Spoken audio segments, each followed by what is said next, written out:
जय हिंद दोस्तों, स्वागत करता हूं आप सभी का एक बार फिर अपने YouTube channel dream job education में। और मेरा नाम है बलराम बिरानिया। देखिए, प्रोजेक्ट चीता जो है पिछले कुछ दिनों से सभी न्यूज चैनलों में कवर किया गया है और काफी ज्यादा ऐसा टॉपिक बन चुका है जो एग्जाम के लिए इंपॉर्टेंट हो चुका है। मैं आपसे दावा करता हूं कि ये टॉपिक एक ऐसा टॉपिक है जो 101% आपके एग्जाम में पूछा जाएगा। मेरी इन कई बातों को आप कहीं पर सेव करके रख लीजिए, वीडियो को सेव कर लीजिए। मैं फिर दोबारा से आऊंगा और आपको बताऊंगा कि यहां से ये टॉपिक बना है। तो ऑफलाइन वाले बच्चे जो हैं, यदि इस वीडियो को देख रहे हैं तो उनको तो मैंने ये पहले ही करा दिया था। प्रोजेक्ट जो चीता है भारत के अंदर कहां पर रखे जाएंगे उन्हें करा दिया था, लेकिन ऑनलाइन की बात करूं तो यहाँ पर मैंने काफी सारी चीजें इंक्लूड की हैं जो इस टॉपिक से रिलेटेड आपके एग्जाम में पूछी जा सकती है। इस वीडियो में हम जानेंगे कि IUCN की लिस्ट क्या होती है, भारत के अंदर से कौन कौन से जानवर जो आपके एग्जाम के लिए इंपॉर्टेंट हैं जो आपसे पूछे जा सकते हैं। कूनू नेशनल पार्क, इसके जस्ट बराबर में कौन सा नेशनल पार्क आपको देखने के लिए मिलेगा, इसको कब दर्जा दिया गया नेशनल पार्क का। ऐसे काफी पॉइंट हैं जो आपके एग्जाम में बन सकते हैं। तो ये तकरीबन लॉक टॉपिक हो चुका है। मैं हमेशा कहता हूं, अब ऑफलाइन वाले बच्चों को पता होगा कि मैं हमेशा कहता हूं ये टॉपिक लॉक है, तो ये लॉक है, यहां से क्वेश्चन एग्जाम में बनेगा ही बनेगा। तो चर्चा करते हैं इस विषय पर। तो आप देख रहे होंगे ये प्रधानमंत्री नरेंद्र मोदी जी हैं जो फोटो खींच रहे हैं जब इन्होंने इसको रिलीव किया था, जो चीता है इसको रिलीव किया था भारत के अंदर। और यहां पर देख सकते हैं चीते की रफ्तार पहले अपने आप में जानी जाती है, चीते सी फुर्ती और चीते जैसी रफ्तार। 120 किलोमीटर प्रति घंटे की रफ्तार से ये दौड़ सकता है। छलांग की बात करें, जो इसकी लेंथ होती है छलांग लगाने की, ये छलांग देखिए एक बार में 23 फीट तक छलांग लगा देता है और ऐसी ऐसी 4 छलांग लगा सकता है 1 मिनट में। आप खुद ही ये जान सकते हो कि इसकी कैपेसिटी कितनी है, मतलब स्पीड पकड़ने की। तो तकरीबन ये 1 मिनट में ही, 1-1.5 मिनट में ही 80 किलोमीटर प्रति घंटे की स्पीड पकड़ लेता है। तो ये आप देख रहे होंगे प्रधानमंत्री नरेंद्र मोदी जी हैं जो फोटो सेशन कर रहे हैं जब इन्होंने इसको रिलीव किया था भारत के अंदर। ये देखिए 8 लाए गए हैं जिसमें कि 3 को अभी बेड़े के अंदर रिलीव किया गया है ताकि इनको एक माहौल प्रोवाइड कराया जाए, इन पर एनालिसिस किया जा सके कि ये इस माहौल में ढल सकते हैं या नहीं ढल सकते। तो काफी बड़ा बेड़ा है जिसके अंदर इनको छोड़ा गया, उसके बाद फिर इनको जंगल में रिलीव किया जाएगा। प्रोजेक्ट चीते की बात करें, इंपॉर्टेंट है क्या क्या क्वेश्चन, जो मैंने आपके सामने स्लाइड ये लिखी है इससे आपके एग्जाम में बन सकते हैं। पेशेंस से बैठिए, आप थोड़ा सा पेशेंस रखिए कि आपके एग्जाम के अंदर जितने भी टॉपिक बन सकते हैं वो तकरीबन मैं सारे यहां पर करा दूंगा इस टॉपिक से। तो जब हम प्रोजेक्ट चीते की बात करेंगे तो सबसे पहले आप ये जान लीजिए, एक बाउंड्री किलिंग नाम का एक प्रोजेक्ट नहीं कह सकते इसको, हम ये कह सकते हैं एक मुहिम छेड़ी गई थी अंग्रेजी शासनकाल में 1871 ईस्वी में। तो 1871 में ये जो चीते हैं इनको मारने के लिए एक मुहिम छेड़ी गई थी क्योंकि काफी खूंखार जानवर माना जाता था और जो भी इस जानवर को मारता था उसको अंग्रेजी जो सरकार है उसके द्वारा पुरस्कृत भी किया जाता था। तो आपसे ये क्वेश्चन पूछा जा सकता है, बाउंड्री किलिंग जो मुहिम थी वो किसके लिए छोड़ी गई थी? तो ये चीते को मारने के लिए मुहिम छोड़ी गई थी अंग्रेजी शासनकाल में। सन आपसे शायद नहीं पूछा जाएगा क्योंकि पेट का एग्जाम है, इतना डीप आपसे नहीं पूछा जाएगा। तो देखिए इनके द्वारा इतनी हद तक इस जानवर का शिकार किया गया कि लास्ट बचा जो चीता था भारत के अंदर वो 1947 में जब अंग्रेज अपने घर को वापस जा रहे थे और भारत को आजाद कर दिया गया था, तब लास्ट बचे चीते को भारत के अंदर मतलब कि मार डाला गया। और उसके बाद 1952 ईस्वी के अंदर भारत के अंदर से IUCN की लिस्ट में इसको विलुप्त प्राय घोषित कर दिया गया। तो IUCN की लिस्ट में 1952 में इसको विलुप्त प्राय भारत से घोषित कर दिया गया था। हालांकि अलग अलग देशों में काफी जगह पाए जाते हैं। अभी हम जो भारत के अंदर लाए हैं वो नामीबिया से लाए हैं जहां से हम 8 चीते लाए हैं। भारत के अंदर जो प्रोजेक्ट स्टार्ट होता है सबसे पहले 2009 में, सबसे इंपॉर्टेंट क्वेश्चन यही है, 2009 में ये प्रोजेक्ट स्टार्ट होता है, प्रोजेक्ट चीता।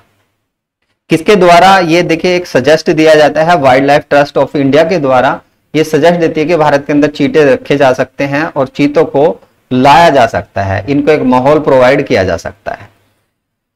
देखिए इस पे इतना लंबा समय हो गया, तकरीबन 11 साल बाद इसके बाद सुप्रीम कोर्ट ने इनको मंजूरी दी कि हाँ आप चीते ला सकते हो और भारत के अंदर रख सकते हो, इसमें एक माहौल प्रोवाइड कराया जा सकता है। तो अभी की बात करें तो अभी भारत के अंदर 8 चीते लाए गए हैं जिसमें के 5 फीमेल हैं और 3 इसके अंदर मेल चीते हैं, जिसमें के 3 को रिलीफ कर दिया गया। रिलीफ नहीं हुए हैं, अभी बेड़े के अंदर रहेंगे 30 दिन तक। उसके बाद उसके बाद यदि ये इस माहौल में ढल जाते हैं आठों के आठों चीते, तो उसके बाद फिर लाए जाएंगे भारत के अंदर अलग अलग नेशनल पार्क के अंदर 50 चीते भारत के अंदर छोड़े जाएंगे।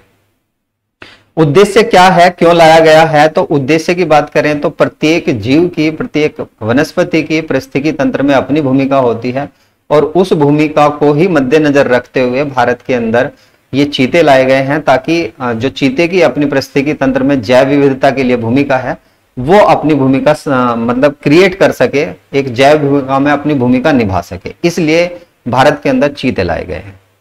बिग कैट की बात करें तो भारत एकमात्र ऐसा देश बन चुका है चीतों के आने के बाद जहां पर बिग कैट की जो जंगली बिल्ली होती हैं, बड़ी बिल्लियां जो होती हैं, बड़ी बिल्लियों में रखा जाता है इनको, तो इसकी 5 प्रजातियां भारत के अंदर पाई जाती हैं, जिसमें बाघ, शेर, तेंदुआ, हिम तेंदुआ और चीता, ये सभी 5 प्रजातियां भारत के अंदर पाए जाने वाला एकमात्र देश बन चुका है भारत। यहां से आप कौन कौन से क्वेश्चन देख सकते हो, तो प्रोजेक्ट चीता देख लीजिए, ये इंपॉर्टेंट है आपके। बाउंड्री किलिंग किसके लिए था, तो चीते के लिए था। भारत से कब इसको विलुप्त प्राय घोषित कर दिया गया, 1952 ईस्वी में। प्रोजेक्ट ये नहीं, इसके बाद सुप्रीम कोर्ट भी नहीं पूछा जाएगा। संख्या पूछी जा सकती है आपसे कि कितने चीते भारत के अंदर लाए गए हैं, तो 8 चीते लाए गए हैं, आपने ये डिजिट याद रखेंगे। आगे बात करें तो देखिए जो कूनू नेशनल पार्क है ये मध्य प्रदेश में मिलेगा आपको देखने के लिए। कूनू नेशनल पार्क 1981 ईस्वी में इसको वाइल्ड लाइफ सेंचुरी घोषित की गई थी और 2018 में इसको घोषित कर दिया गया था नेशनल पार्क।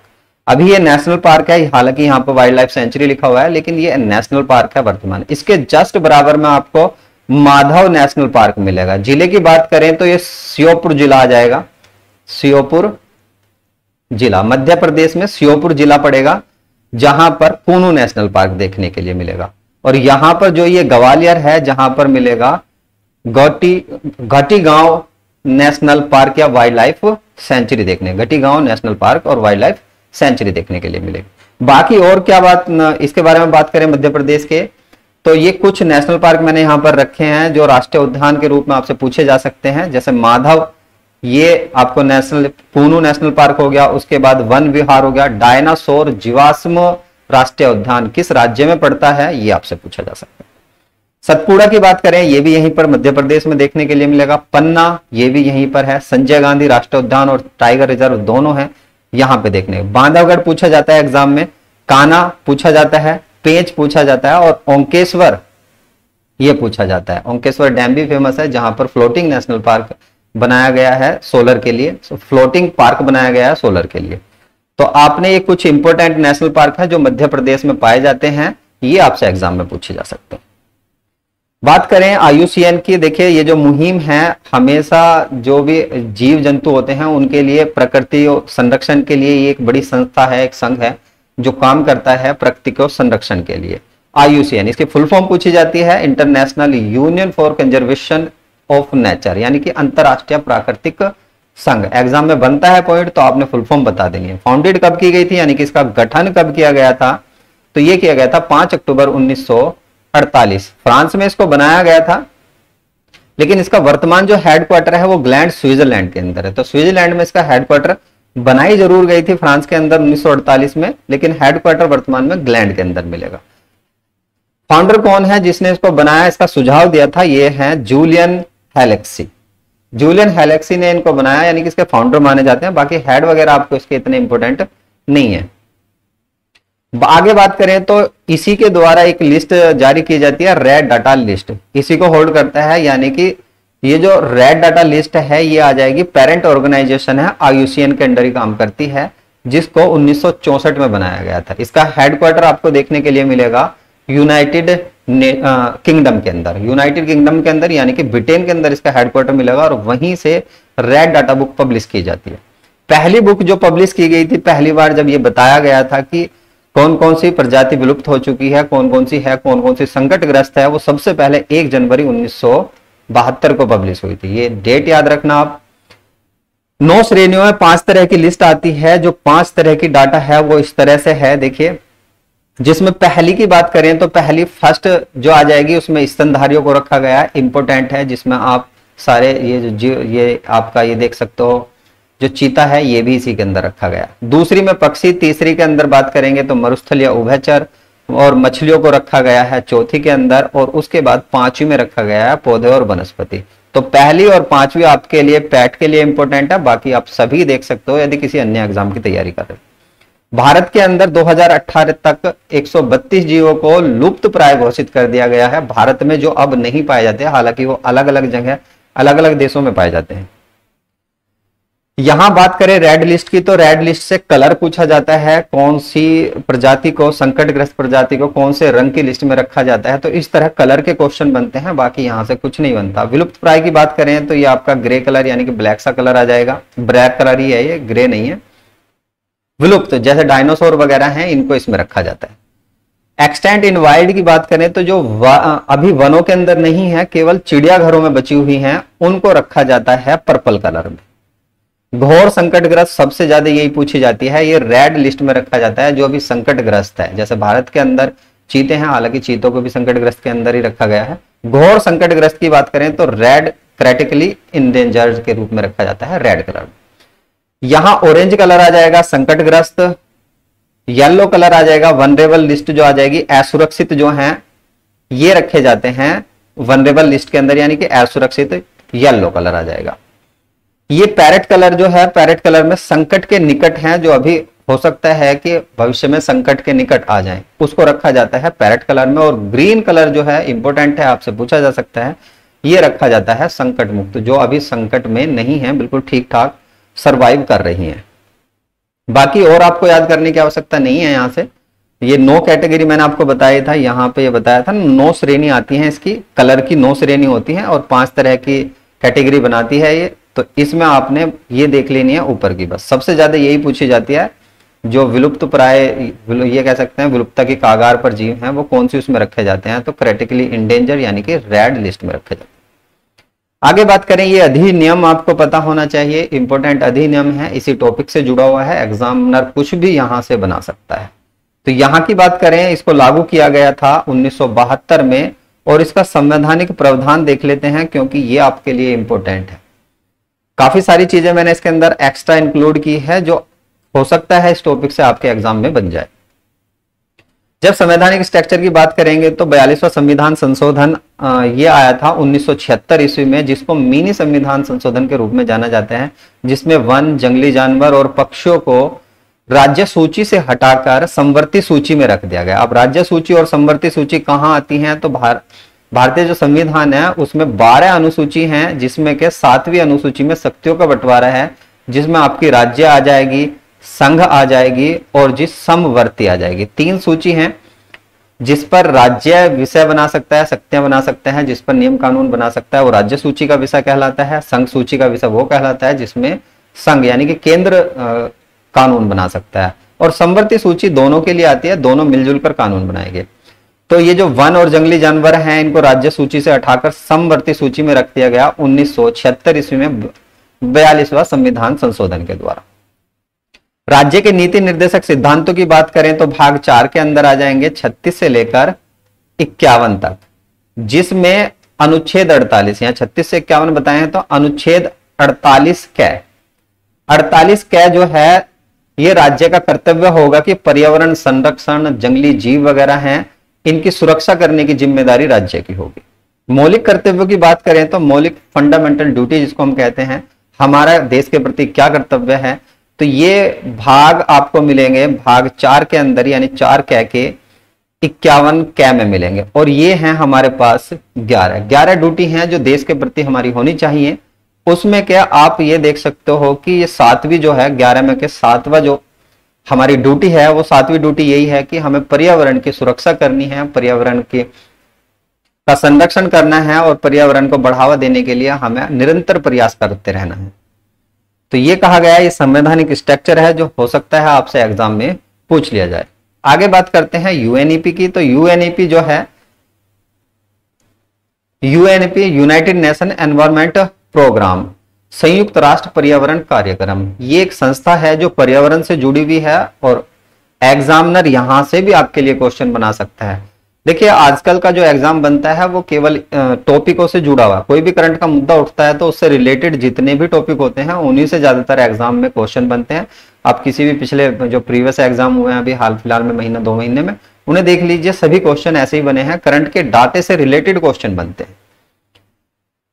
यूएनईपी को बनाया गया था 5 जून 1972 को, इसलिए 5 जून को ही मनाया जाता है पर्यावरण दिवस। पर्यावरण दिवस सबसे पहला जो बनाया गया 1974 में मनाया गया पहला पर्यावरण दिवस, जो 5 जून को मनाया जाता है 1972 में यूएनईपी के गठन के बाद से। इसका हेडक्वार्टर नैरोबी केन्या के अंदर मिलेगा, और केन्या आपको ये जो अफ्रीका महाद्वीप है यहीं पर देखने के लिए मिलेगी।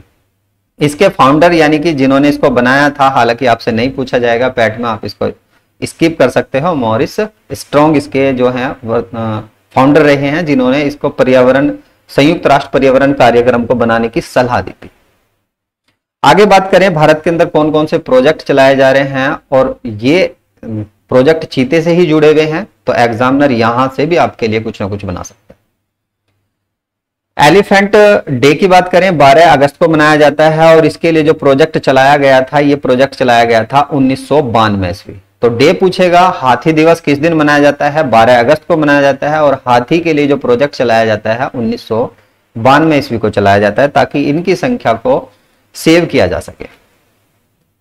प्रोजेक्ट लोयन की बात करें तो प्रोजेक्ट लोयन जो है 1972, जब हमारा वन्य जीव संरक्षण अधिनियम आता है, उसी के साथ हमने स्टार्ट किया था प्रोजेक्ट लोयन। जो एशियाटिक शेर हैं, जो एशियाटिक शेर आपको गिर नेशनल पार्क में देखने के लिए मिलेंगे गुजरात के अंदर, उनके संरक्षण के लिए ही ये चलाया गया था 1972 में। और भारत के अंदर 2018 के डाटे के अकॉर्डिंग 674 वर्तमान में एशियाटिक शेर बचे हैं भारत के अंदर, बाकी सब खत्म हो चुके हैं।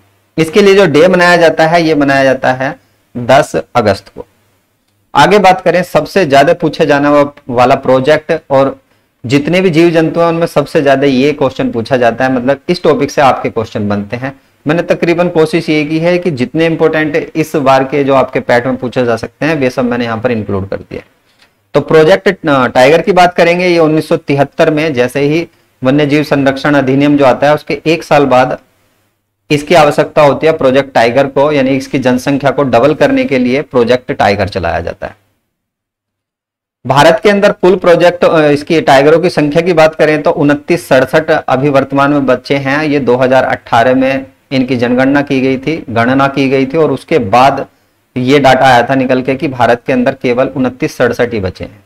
भारत एकमात्र ऐसा देश है जहां पर 80% टाइगर पाए जाते हैं, और इसने पिछले कुछ सालों में जो इनकी पॉपुलेशन है उसको डबल कर दिया है। तो भारत एकमात्र देश जहां सबसे ज्यादा टाइगर पाए जाते हैं। और राज्य की बात करें तो राज्य आ जाएगा आपका अगेन एमपी, मध्य प्रदेश, इसलिए मध्य प्रदेश को टाइगर स्टेट के नाम से भी जाना जाता है। TN2 पुरस्कार यदि क्षेत्र पूछे किस क्षेत्र में दिया जाता है, तो यह दिया जाता है जो टाइगर संरक्षण के लिए काम करता है, बाघ संरक्षण के लिए जो काम करता है उसको दिया जाता है। और इस बार जो दिया गया है सत्यमंगलम टाइगर रिजर्व को दिया गया है 2021-22 का, 2021-22 में दिया गया है। ये तमिलनाडु में पड़ेगा, ये टाइगर रिजर्व आपको तमिलनाडु में। टाइगर रिजर्व कुल की बात करें तो 53 टाइगर रिजर्व हो सकते हैं, हो चुके हैं भारत के अंदर, 53rd हो चुके हैं। और 53rd नंबर का जो बना है वो बना है आपका गुरु घासीदास, लिख लीजिए इसको, गुरु घासीदास। ये कहां मिलेगा, तो ये मिलेगा आपको छत्तीसगढ़ के अंदर। तो छत्तीसगढ़ में टाइगर रिजर्व हाल ही में बनाया गया है। 54 में भी बहुत जल्दी आपको मिलने वाला है, न्यूज में देखने के लिए मिल सकता है कुछ समय बाद ही। टाइगर डे की बात करें तो टाइगर डे 29 जुलाई को मनाया जाता है, और ये कब से होता है स्टार्ट, 2010 से। 2010 में ग्लोबल टाइगर समिट हुई थी मॉस्को, रूस के अंदर। वहां से ये कहा गया था कि अब से हम 29 जुलाई को टाइगर डे के रूप में मनाया जाएगा। और इसकी जो थीम रखी गई है 2022 की, 2022 की थीम इंपॉर्टेंट है, क्योंकि टाइगर संरक्षण के लिए भारत एकमात्र ऐसा देश है जिसने सबसे अच्छा काम किया है, इसलिए इस बार की थीम भारत को डेडिकेट की गई है। India launch project tiger to revive the tiger population. तो इसके लिए ये थीम रखी गई है, हो सकता है आपसे एग्जाम में ये थीम बन जाए। आगे बात करें तो ग्लोबल समिट जो होने वाली है टाइगरों के लिए, वो तमिलनाडु के अंदर होगी, 2022 अक्टूबर महीने में होने वाली है। तो ये भी आपके लिए इंपॉर्टेंट है, पूछता है एग्जामिनर यदि आपसे कि ग्लोबल टाइगर समिट भारत में कहां पर होगी, तमिलनाडु के अंदर होगी, 2022 अक्टूबर में ही होने वाली है। तो इतने क्वेश्चन आपसे इस टॉपिक से बन सकते हैं। आगे बात करें प्रोजेक्ट डॉल्फिन। प्रोजेक्ट डॉल्फिन को जो अप्रूवल मिला था 2019 में और लॉन्च कर दिया गया था इसको 2020 में। जलीय जीव का दर्जा 5 अक्टूबर 2009 को, इंपोर्टेंट है, भारत के अंदर जलीय जीव का दर्जा दिया गया है इसको। भारत के अंदर कहां कहां पाई जाती है डॉल्फिन, तो गंगा के अंदर पाई जाती है जिसको गैंगटिंग डॉल्फिन कहा जाता है, गंगा के अंदर। उसके साथ ब्रह्मपुत्र नदी के अंदर, ब्रह्मपुत्र नदी के अंदर पाई जाएगी, और उसके साथ साथ सिंधु के अंदर पाई जाएगी, सिंधु रिवर। बाकी इनकी जो ट्रिब्यूटरी है उनके अंदर भी ये डॉल्फिन देखने के लिए मिल सकती है। 5 अक्टूबर 2009 को जलीय जीव का दर्जा देने के बाद ही 2021 में इसको राष्ट्रीय डॉल्फिन दिवस के रूप में घोषित कर दिया है कि अब हम जो हैं 5 अक्टूबर को डॉल्फिन दिवस के रूप में मनाएंगे। तो ये चीजें आपने इस वाले प्रोजेक्ट से याद रखनी है। आगे बात करें प्रोजेक्ट लेपर्ड। प्रोजेक्ट लेपर्ड 2009 में स्टार्ट होता है और इसके लिए जो डे मनाया जाता है वो मनाया जाता है 23 अक्टूबर। 23 अक्टूबर को लेपर्ड डे के रूप में मनाते हैं। और इसको एक चीज और याद रखनी है, जो आपका लद्दाख है, लद्दाख और उसके साथ साथ आ जाएगा आपका हिमाचल प्रदेश HP, इन दोनों का ये स्टेट एनिमल भी है। स्टेट एनिमल दोनों का मिलेगा क्योंकि लद्दाख ने इसको हाल फिलहाल में अपना स्टेट एनिमल बनाया है। तो स्नो लेपर्ड से इतनी चीजें आपने याद रखनी है, किस राज्य का ये आपको स्टेट एनिमल देखने के लिए मिलेगा, तो लद्दाख और हिमाचल प्रदेश। पर्यावरण संरक्षण अधिनियम की बात करें 1986 में आता है, जिसमें पर्यावरण संरक्षण के लिए काफी सारे काम किए जाते हैं। आपसे पूछा जाए पर्यावरण दिवस कब मनाया जाता है, तो 5 जून को मनाया जाता है। थीम क्या है, वेरी वेरी इंपॉर्टेंट थीम है, ओनली वन अर्थ। ये इसकी थीम इस बार की रखी गई है, एग्जाम के लिए सबसे ज्यादा इंपॉर्टेंट थीम है। बायोडायवर्सिटी डे की बात करें, बायोडायवर्सिटी डे जो है ये मनाया जाता है 22 मई को। और जैव विविधता अधिनियम आता है आपका 2002 में। जैव विविधता होती क्या है, दरअसल ये जो चीते लाए गए हैं ये भी जैव विविधता सही रहे, बहुत सारे जानवर एक जगह पाए जाएं, बहुत सारी चीजें वहां पर पाए जाएं, जीव जंतु मिलकर एक साथ रहें, वही जैव विविधता होती है। और जैव विविधता ही कहीं ना कहीं पर्यावरण को सही रखने में हमारा काम करती है। तो जैव विविधता के लिए अधिनियम आया था 2002 में। आगे बात करें तो कुछ मैंने लिस्ट यहां पर इंक्लूड की है जो भारत के अंदर जीव जंतु पाए जाते हैं, कौन सा किस कैटेगरी में रखा गया है। हो सकता है एग्जामिनर का ध्यान यहां पर चला जाए और आपसे यहां से भी कुछ ना कुछ क्वेश्चन बना ले। हालांकि पहले काफी एग्जाम में क्वेश्चन बन चुके हैं। ब्लैक नेक्ड सारस, ठीक है, ये जो सारस है इसको हाल फिलहाल में ही आपका जो लद्दाख है, लद्दाख का स्टेट बर्ड भी घोषित किया गया था। तो इसको रखा गया वनरेबल कैटेगरी, यानी कि पीली लिस्ट में, संवेदनशील में रखा गया। डुगोंग जो आपको मन्नार की खाड़ी में देखने के लिए मिलेगा तमिलनाडु में, तमिलनाडु में ही इसके लिए संरक्षण केंद्र भी बनाया जा रहा है। तो डुगोंग जिसको समुद्री गाय कहा जाता है ये भी आपका संवेदनशील है। क्लाउडी लेपर्ड जिसके बारे में मैं अभी बात कर रहा था, तो ये भी आपका कहां मिलने वाला है, संवेदनशील लिस्ट में रखा गया है IUCN की, जो भारत के अंदर पाई जाती है। कोआला की बात करें तो कोआला को भी इसी लिस्ट में रखा गया। ओलिव रेडली टर्टल जो उड़ीसा में मिलेंगे, आपको उड़ीसा में देखने के लिए मिलेंगे, तो इनको भी इसमें वनरेबल लिस्ट में रखा गया है। संकटग्रस्त लिस्ट की बात करूं तो एंडेंजर्ड कैटेगरी में एशियाटिक जो एलिफेंट है इनको रखा गया है। रेड पांडा जो सिक्किम में पाया जाता है इसको रखा गया है। टाइगर इसको रखा गया है, जो बाघ है उसको, और डॉल्फिन को भी संकटग्रस्त के अंदर ही रखा गया है। अति संकटग्रस्त की बात करें, क्रिटिकली एंडेंजर जो रेड लिस्ट होती है उसमें रखा गया है ग्रेट इंडियन बस्टर्ड। और इसके लिए देखिए 2020 में भारत के अंदर एक समिट होती है जिसको कहा जाता है COP13 CMS, जिसमें फोकस किया गया था ग्रेट इंडियन बस्टर्ड। ये राजस्थान, गुजरात और जो पाकिस्तान वाला क्षेत्र है उसमें पाई जाती है। भारत के अंदर हालांकि इसको बहुत ज्यादा संकटग्रस्त, बहुत कम जनसंख्या बची है। ये मान लीजिए कि 100 से भी कम इनकी जनसंख्या बची है, इतनी कम है भारत के अंदर ये। आगे बात करते हैं, बड़ा सुंदर जानवर है जिसके बारे में हमने चर्चा की है। तो आप इसके बारे में क्या कमेंट में लिख सकते हैं, आप क्या सोचते हैं इसके बारे में, तो कमेंट में जरूर लिख दीजिए। इस वीडियो का PDF आपको मेरे टेलीग्राम ग्रुप पर मिल जाएगा और टेलीग्राम ग्रुप का लिंक मैंने डिस्क्रिप्शन में दिया है, उसको ज्वाइन कर लीजिए, आपको सभी PDF वहीं पर प्रोवाइड हो जाएंगे।